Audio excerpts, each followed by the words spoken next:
Hey, you guys. So what can I answer first?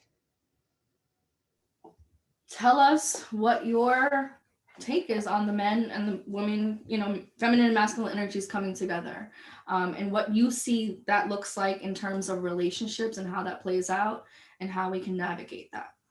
Sure. So I think Inez did a beautiful job describing the distinction between masculine and feminine energy. And what I love about what she said, because I think I could, I don't want to undo what she said.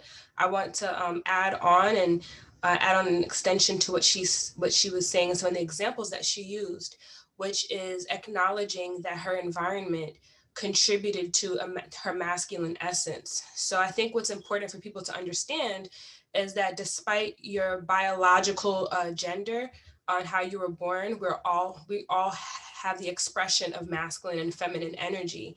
And so as a coach, my goal isn't to pull anyone in any direction, like just because you're born as a woman, you should be more feminine or masculine, which is kind of how I started. Now the way that I coach is what is your most authentic representation of who you are and how you want to show up, because both energies are important. So when I'm working or when I'm mothering, I'm actually in my masculine energy. I think a big misnomer and a big misunderstanding around feminine and masculine energy is that moms are feminine. You know, to be a mother, there's a lot of doing. You really have to protect. You are in provision mode.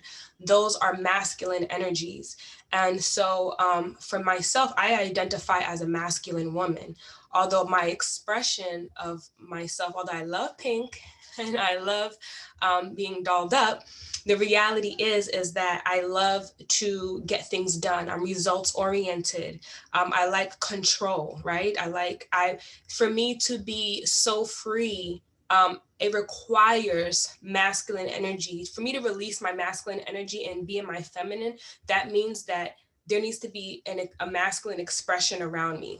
So if I'm going to be free, that man has to be in his masculine, if that makes sense, so that I can exude my feminine energy. With the absence of that, I'm going to be in my masculine because I got to get things done. Feminine energy does not pay the bills, okay? It just doesn't. Masculine energy will do that.